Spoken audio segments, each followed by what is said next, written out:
So here's what we teach in time management.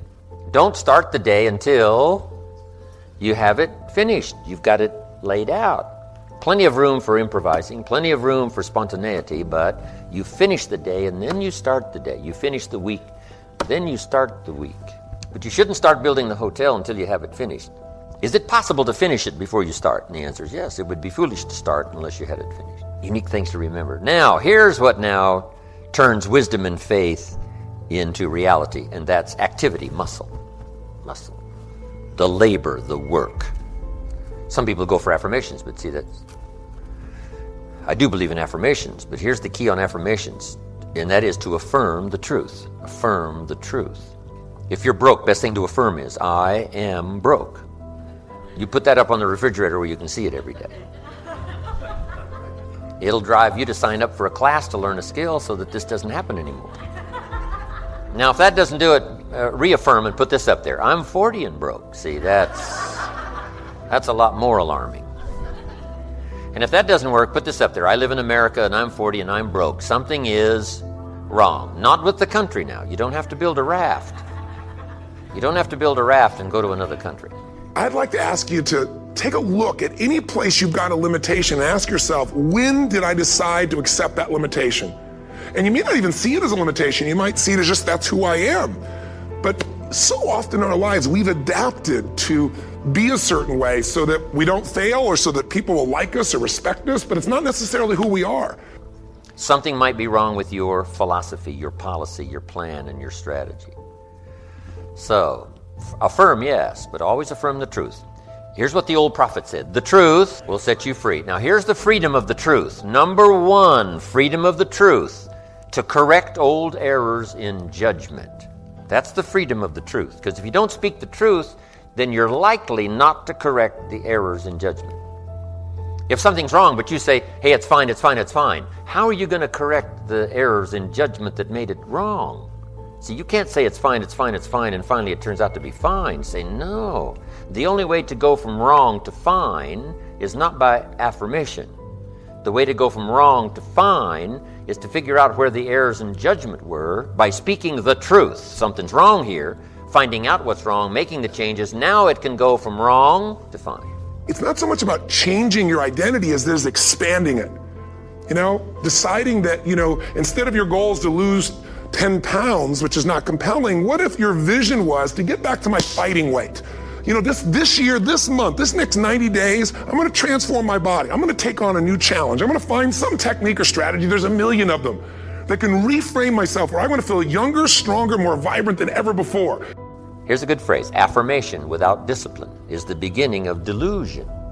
Now, here's what else the truth does. First, it sets you free to correct old errors in judgment. Here's what else it does. Helps you to set up new, easy discipline, to turn wrong into right, to turn lack into prosperity, to turn skepticism into faith. Now, let me give you the secret now to creating a hotel. The final secret is discipline. But in order to turn wrong into right, we must speak the truth. Because only the truth will set you free. Free to correct an error in judgment. Because here's the formula for failure and here's the formula for success. Formula for failure, number one, a few errors in judgment repeated every day. We call that the formula for failure. A few errors in judgment repeated every day. Now, why would you repeat an error in judgment the second day? Reason: failure doesn't occur at the end of the first day. If it did, it would be helpful, because then you wouldn't do that anymore. But errors in judgment are so subtle because they don't usually show their results until for a while. But a few errors in judgment repeated every day, and sure enough, you're way off course. You raise the standard and your life changed. Because whatever people have their identity attached to, they live.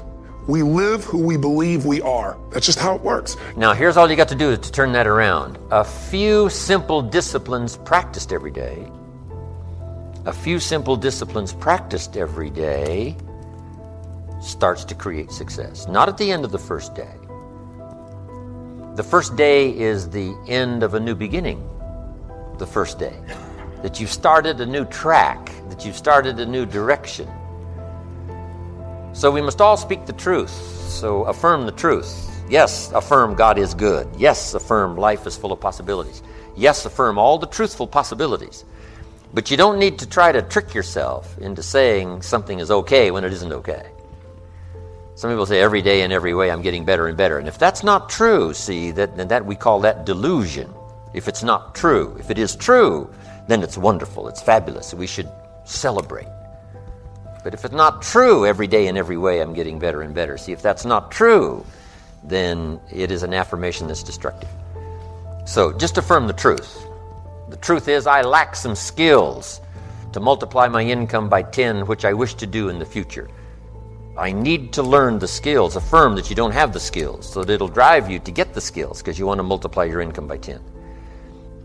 Yes, it is true, all things are possible to the believer. It is true, errors in judgment lead to devastation. We don't just need the truth, we need the whole truth and nothing but the truth. Here's what we don't need: delusion. You don't need delusion in order to try to make something out of nothing. All you need is this simple little formula: to imagine, because imagination is so powerful. It's the beginning of creating all things that we see.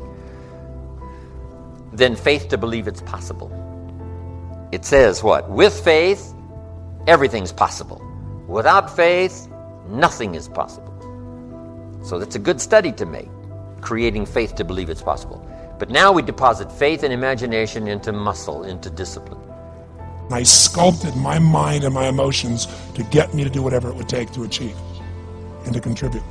But to do that, I did it by using my body and changing my focus. I did it by putting myself in a peak physiology and using what I call incantations. Can you train yourself to believe something, yes or no? Michelangelo was a genius, but it wasn't his genius that created this famous sculpture. But his genius was so strong and he believed in it so thoroughly that he picked up the chisel and the hammer. And it was the muscle and the chisel and the hammer that created the sculpture. And without the discipline, there would be no sculpture. But if you take your genius, if you take your ideas and your inspiration and your excitement and translate it into muscle, if you want good health, you can study every book there is, and you can believe that it's possible to be healthy. But until you fall on the floor and start doing the push-ups, until you jog around the block, right? Until you start working on your good health, working and laboring. Labor pains, we call it. You know, I'm short on personal experience on that, but the mothers in the room would tell us what? It's a unique experience. But why would an upcoming potential mother be willing to put herself through a rather painful experience of giving birth? Here's why. It creates new life. So add this to your repertoire of good ideas. New life only comes from labor. Now, some people try to create it with affirmation, but it doesn't work. New life only comes from labor. That's why we should devote most of our time to labor, because it's the miracle creator. People who don't believe in themselves, it's not that there hasn't been evidence that they shouldn't believe in themselves. They've had some wins, they've had some goals that came true, they made the magic happen, but they never integrated the win. They never had a good thing happen, and they sat there at the end of the night thinking about that good thing that happened and allowing it to come into their heart, allowing whatever they did to give themselves credit for it. permission to feel good about it, to say, you know what, I did this today. It went well today. That worked today. And to integrate that win, integrate that success, integrate that moment into their heart, into their identity as a human being.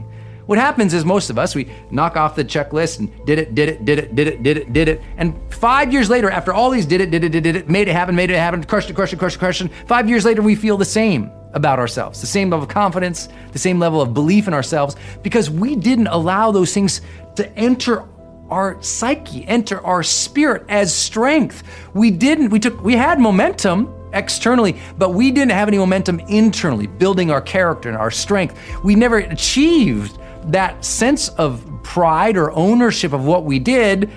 We didn't own it, that we did it. So we never got stronger. At the end of the day, just sit down at the end of the day and go, what worked today? What did I do today? What little thing should I allow myself a little bit of credit for? What did I say that was nice or kind? What did I send away that I got done? What did I finish? What goal did I move a little closer to? And just at the end of the day, to allow that to come in. This isn't about just pepping ourselves up and saying, I'm awesome, with no evidence. I'm saying, you got some momentum. Integrate that now. Own that. You did the work today. You fought the good fight. You finished the day. You're still alive. You know what you need to go do tomorrow. Integrate that success. Give yourself that credit. You'll develop that strength of spirit that's so important. You will be told your whole life that you need to learn to listen. I would say that you need to learn to be the last to speak. I see it in boardrooms every day of the week. Even people who consider themselves good leaders, who may actually be decent leaders, will walk into a room and say, here's the problem, here's what I think, but I'm interested in your opinion, let's go around the room. It's too late. The skill to hold your opinions to yourself until everyone has spoken does two things. One, it gives everybody else the feeling that they have been heard. It gives everyone else the ability to feel that they have contributed. And two, you get the benefit of hearing what everybody else has to think before you render your opinion. The skill is really to keep your opinions to yourself. If you agree with somebody, don't nod yes. If you disagree with somebody, don't nod no. Simply sit there, take it all in, and the only thing you're allowed to do is ask questions so that you can understand what they mean and why they have the opinion that they have. You must understand from where they are speaking, why they have the opinion they have, not just what they are saying. And at the end, you will get your turn.